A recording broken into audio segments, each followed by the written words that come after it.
Fala pessoal, tudo bem com vocês? Aqui Yuri Camilo, do projeto Entrevistador Forense, passando aqui para dar continuidade à série A Arte da Guerra. Essa série já conta no Spotify e lá no YouTube com 3 capítulos. O primeiro deles, Desenvolvendo os Planos, o segundo, Em Meio à Guerra, e o terceiro, Da Astúcia. E agora eu vou trazer o 4º capítulo aqui, que se chama Disposições Táticas, né? Então a gente vai falar um pouquinho sobre isso em termos de estratégia, inteligência, contra-inteligência. Antes disso, pessoal, vou pedir um apoio para vocês, dá o like, curte o canal, segue o nosso canal, principalmente no YouTube e no Spotify, porque isso vai dando força aqui sempre à publicação de conteúdos, beleza? Após esse breve parêntese, vamos lá. Capítulo 4, pessoal, disposições táticas. Neste capítulo, a gente vai falar sobre a importância da defesa das posições já existentes. Por que posições já existentes? Porque a gente já vem numa caminhada, a gente já vem numa trilha de movimento. Então, para quem está entrando agora na série A Arte da Guerra, eu até aconselho a voltar lá no capítulo 1 para ouvir na sequência, porque aí, com certeza, a reflexão de vocês vai ser muito melhor e muito mais apurada, beleza? Então a ideia aqui, pessoal, é defesa das posições existentes até o momento de avançar a partir delas e como reconhecer oportunidades, tá bom? Eu fiz recentemente um artigo que eu falo um pouquinho sobre os ramos da atividade de inteligência. E esse artigo, pelo menos alguns trechos dele, eles têm muito a ver com essa questão das disposições táticas. E eu vou trazer algumas partes desse artigo para que vocês possam ir acompanhando junto comigo aqui.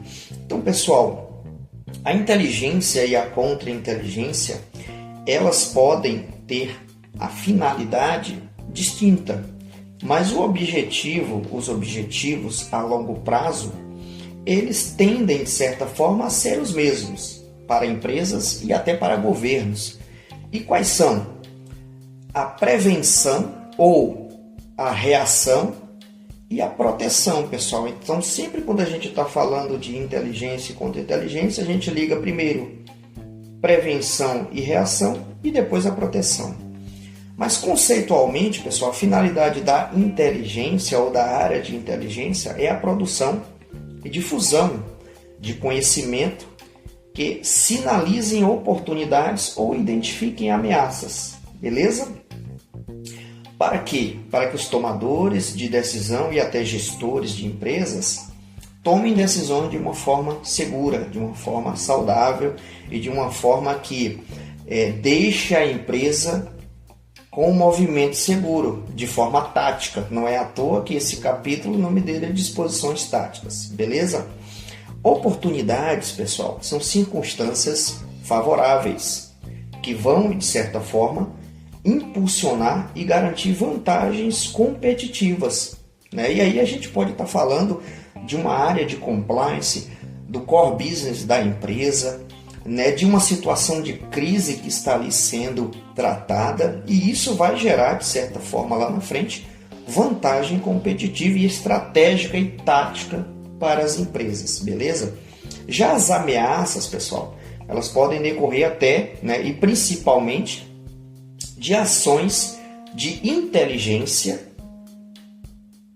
adversa, ou seja, as pessoas, de certa forma, elas utilizam a inteligência para um contra-ataque, de alguma forma nesse sentido. Então, o objetivo aqui nosso é o quê? É maximizar eventuais oportunidades e mitigar ameaças. E aí a gente entra, pessoal, no cenário ou no campo da contra-inteligência. E a função da contra nada mais é do que proteger empresas e governos de interesses e também blindar ameaças que dificultem a concretização de certas oportunidades. Eu vou até repetir porque é bem interessante esse conceito aqui da contra-inteligência. Ela tem a função de proteger interesses que a empresa tem. Pode ser interesse em uma investigação corporativa, pode ser interesse em um movimento de um sistema de gestão de compliance, pode ser um interesse de continuidade de negócio, então pode ser interesses diversos. E também mitigar ou blindar a empresa ou o governo de ameaças que dificultem a concretização das oportunidades. E só para relembrar, oportunidades são circunstâncias favoráveis que vão impulsionar ou garantir vantagens competitivas, seja para a empresa ou seja para o governo. Beleza, pessoal? Vamos avançar. O livro diz também que se colocar além da possibilidade de derrota significa estar preparado para qualquer obstáculo ou atribuição e ter astúcia ou segurança em cada passo. Com tal mentalidade e também com essa presença de espírito, você não se vislumbra com as pequenas vitórias que você vai conquistando, com as pequenas vitórias do seu movimento que você está fazendo, beleza? A gente não pode, pessoal, dar como certa a derrota do inimigo, é isso que o livro diz. Trazendo aqui para um contexto mais moderno, mais atual, essa parte do livro, a grande reflexão dela é trazer para a gente o pé no chão, ou seja, a gente vai ter pequenas vitórias a cada movimento ou pequenas vitórias a cada batalha que a gente está travando ali, né? Mas mantendo o pé no chão, a gente consegue olhar de uma forma mais tática cada avanço que a gente está tendo. E aí eu trago a recapitulação dos capítulos anteriores. A oportunidade de vitória, ela é oferecida, pessoal, por si próprio, por você, está nas suas mãos, está nas mãos da sua equipe, está nas mãos aí da alta direção da empresa eventualmente. E vai depender de como você desenvolveu os planos, capítulo 1, de como você iniciou seu movimento, capítulo 2, de como você utilizou a estratégia para avaliar cada movimento, capítulo 3. A oportunidade de derrotar o inimigo é dada por nós próprios, pessoal, a partir do momento que a gente vai desencadeando por cada capítulo desse livro, digamos assim, beleza? O livro também, pessoal, ele traz uma lição interessante na seguinte frase: pode-se saber como conquistar e não ser capaz de fazê-lo. Essa frase ela nos remete a uma questão de teoria e prática e também nos remete a uma questão de liderança, ou seja, de gestão. Eu vou até repetir a frase: pode-se saber como conquistar, mas não ser capaz de fazê-lo. É muito interessante isso, pessoal, porque a gente cai naquela situação de não basta só você ter habilidade teórica ou ter muito conteúdo metodológico se você nunca colocou aquilo em prática. E também não basta você ter só a prática, né? Ou seja, aquela experiência empírica, se você não sabe o que você está fazendo de fato. Ou seja, se alguém te perguntar que atividade é essa que você está fazendo, talvez você tenha dificuldade para explicar, porque você só tem a prática, ou seja, você também não alinhou o conteúdo teórico, metodológico, ou seja, você não estudou para aquele tipo de atividade que você vai fazer. E pessoal, a prática e o estudo, elas devem andar ali, ó, passo a passo. Então é basicamente isso, pelo menos no meu raciocínio, é o que essa grande frase está trazendo. Pode-se saber como conquistar e não saber como fazê-lo. Então é bem interessante isso para alinhar teoria e prática. Vamos avançando, pessoal, que o livro também diz que assumir a postura defensiva indica força insuficiente. Atacar indica abundância de força.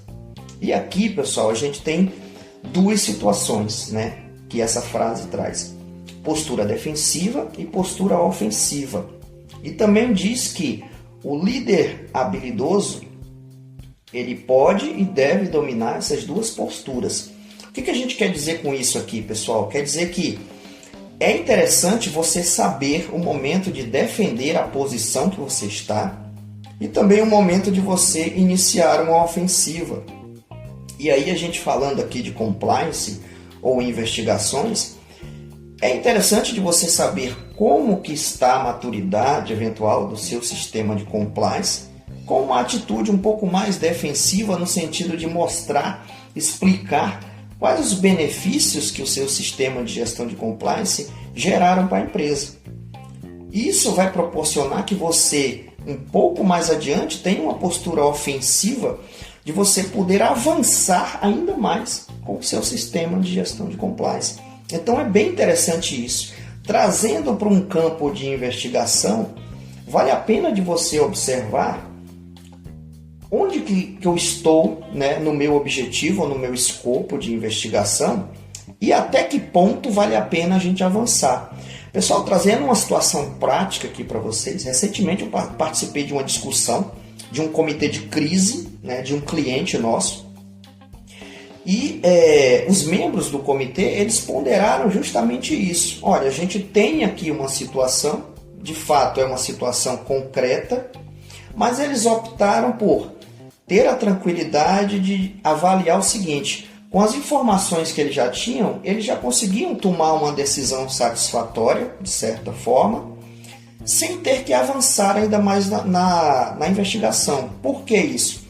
Porque um eventual avanço na investigação poderia trazer danos, talvez reputacionais ou de imagem para a empresa, que o comitê de crise ali instalado ele não queria isso. Então, assim, com base em uma investigação até de certa forma rápida e preliminar, tomou-se uma decisão, ou seja, vamos nos defender e vamos utilizar aqui de forma tática, né, e de forma estratégica, que é o título desse capítulo, disposições táticas, vamos utilizar a investigação de forma tática. E foi tomada uma decisão lúcida, uma decisão rápida, uma decisão segura para aquele momento e de acordo com informações que a gente tinha naquela oportunidade. Então achei bem interessante a tomada de decisão da empresa, porque muitas das vezes é interessante ter uma postura também defensiva e não avançar durante uma abordagem. E aqui a gente estava falando de investigação corporativa. Então decidiu-se, olha, com o que a gente já tem, a gente já consegue tomar uma decisão, né? O relatório foi feito, foi entregue e a empresa tomou uma decisão segura com base naquele tipo de informação e não se expôs de forma exagerada, né? Porque um avanço de certa forma na investigação, com uma segunda fase eventualmente, poderia trazer uma situação de imagem ou de reputação que o comitê viu que talvez não seria a melhor opção. Beleza, pessoal? Voltando aqui, de certa forma, para o livro. O livro também diz, pessoal, que enxergar vitória apenas quando está ao alcance da compreensão de qualquer um não é o máximo da excelência. Essa frase é super interessante. Vou repeti-la. Enxergar a vitória apenas quando está ao alcance da compreensão de todo mundo não é o máximo da excelência. Essa frase, pessoal, se eu pudesse resumir ela em uma única palavra, eu colocaria tática, que é justamente o título desse capítulo. Ou seja, se você tem tática, se você tem estratégia, você enxerga a vitória a vários passos de distância, ou pelo menos consegue enxergar onde que você vai ter dificuldade durante esse percurso. Em outra passagem do livro também, pessoal, ele diz: levantar uma folha caída do chão não é sinal de excepcional força. Ver o sol e a lua não é sinal de visão aguçada. Ouvir o som de um trovão não é sinal de um ouvido apurado. Bem interessante, porque aqui, pessoal, o ponto, na verdade, aqui de inflexão não é apenas, de certa forma, conquistar e vencer, ou seja, você, de certa forma, ter sucesso nas suas conquistas, né? Ou no seu empreendimento, no seu projeto, mas conquistar o objetivo com excelência sem embaraços. É basicamente isso aqui, a linha de raciocínio que essa passagem, né, do capítulo 4, disposições táticas, ele traz. Eu vou até repetir novamente. Levantar uma folha caída no chão não é sinal de força. Ver o sol e a lua, enxergar o sol e a lua, não é sinal de uma visão aguçada. Ouvir o som do trovão não é sinal de um ouvido apurado. Então, a excelência aqui está nas coisas sutis que você vai conseguindo capturar de forma tática durante o seu movimento. Esse é o ponto de inflexão aqui, pessoal. O livro também ele traz uma frase aqui, que talvez seja o primeiro ponto aqui dessa série, que eu vou ousar, digamos assim, a discordar um pouco, né, do que traz o livro. Ele diz que é um guerreiro que vence as batalhas sem cometer erros. Ou seja, um guerreiro só vence as batalhas sem cometer erros. Então aqui talvez seja o primeiro ponto que eu ouso a ter um norte diferente aqui do livro de Sun Tzu, que ele diz que evitar erros é que determina a vitória. No meu modesto aqui, pessoal, ponto de vista, os erros, eles trazem aprendizado também, e com certeza muitos aqui vão concordar comigo. Então, claro que durante a confecção desses ensinamentos, qualquer erro em uma batalha, que a gente está falando de tempos medievais, poderia custar muito caro, né? Poderia ser o fim, por exemplo, de um império, né? Que a gente está falando do livro de Sun Tzu. Mas trazendo aqui para um campo mais moderno, pessoal, erros eventuais, desde que eles não sejam intencionais, dolosos, né? E aí já possivelmente nem vai ser um erro, mas erros, eles tendem a deixar a equipe, o profissional, a gestão mais robusta, ou seja, deixa que essas situações de embaraços que vão acontecendo no meio do caminho deixem o time mais forte, a equipe mais forte, até o profissional mais forte. Então, eu sigo nessa linha, beleza? O livro também diz, pessoal, que um estrategista vitorioso só procura a batalha quando seus planos indicam a possibilidade de vitórias e complementa. Aquele destinado ao fracasso luta antes de ter planos. Eu vou até repetir. Um estrategista vitorioso só procura a batalha quando seus planos indicam a possibilidade de vitórias e complementa dizendo: aquele destinado ao fracasso luta antes de ter planos. Então aqui, pessoal, é outro trecho do capítulo que ele está intrinsecamente ligado à questão tática. Ou seja, se você não utiliza seu movimento de forma tática, de forma estratégica, você tem a possibilidade de ter alguns embaraços ao longo do meio do caminho. E os embaraços aqui pode ser um fracasso, talvez em um treinamento, o momento certo de fazer uma investigação, ou até de recuar em uma investigação, ou até de não fazer uma investigação. Então tem situações aqui de que você utiliza esse capítulo de forma tática, de forma estratégica, para fazer os avanços. E lembrando aqui, pessoal, a gente já está no avanço do livro, ou seja, já desenvolveu os planos, já está em meio à sua atividade e já utilizou cada atividade de forma estratégica. Aqui a gente está falando de disposições táticas durante o percurso, beleza? Vamos avançando aqui que o livro também traz outra frase interessante, que o líder cultiva a lei moral sem se manter fiel a métodos e disciplina. Eu vou até repetir porque eu li errado, tá, pessoal? O líder cultiva a lei moral e se mantém fiel a métodos e disciplina. Então é bem interessante essa parte aqui, pessoal.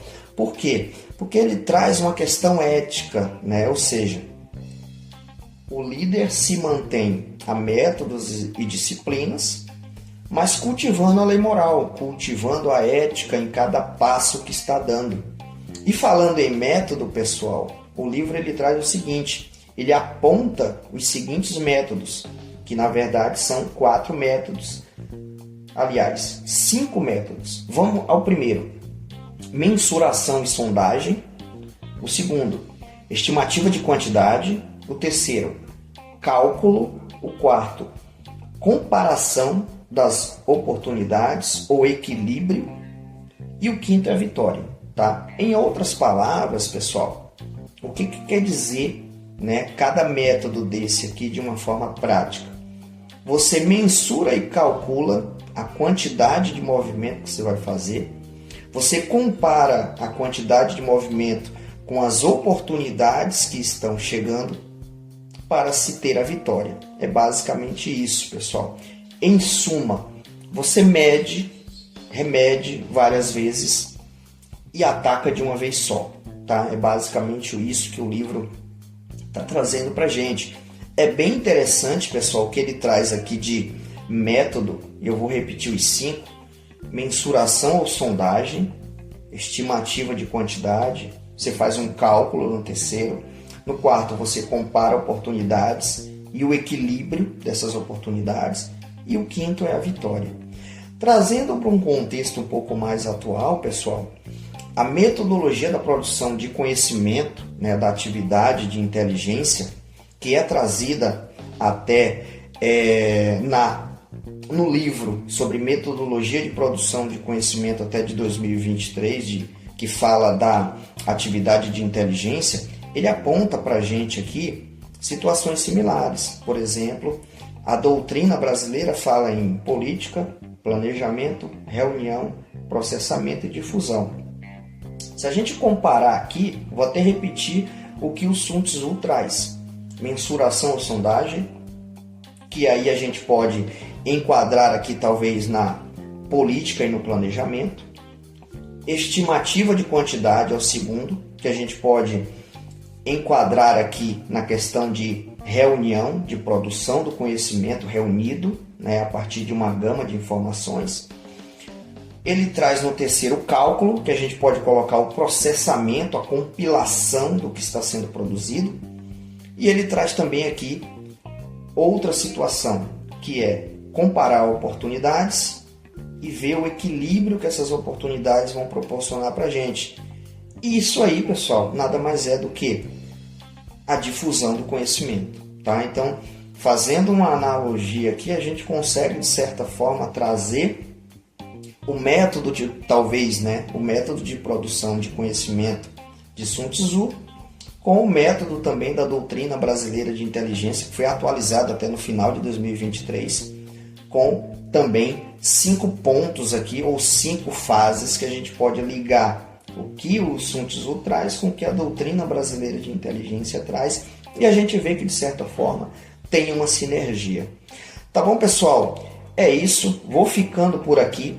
Espero que tenha ficado bem interessante para vocês esse capítulo.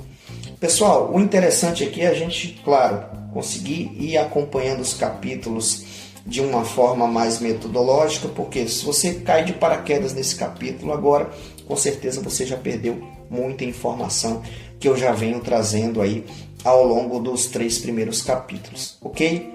Para quem não me conhece, pessoal, sou Yuri Camilo do Projeto Entrevistador Forense. Estamos nas plataformas Instagram, YouTube, Spotify. Segue o canal, dá uma força pra gente, porque isso vai cada vez mais nos dando ânimo aqui para continuar, né, compartilhando aqui com vocês, de certa forma, um pouquinho do conhecimento aqui que a gente tem. E também vocês curtindo, compartilhando, seguindo o canal, ajuda para que outras pessoas que se interessam por esses temas que eu trago, no sentido de compliance, investigações, entrevistas, inteligência, que essas pessoas também possam, né, acessar esse conteúdo que a gente está produzindo aqui de forma gratuita, de forma voluntária, para que a gente sempre vá evoluindo aqui no nosso pensamento e no nosso campo profissional. Beleza? Um abraço a todos, até a próxima. Tchau, tchau.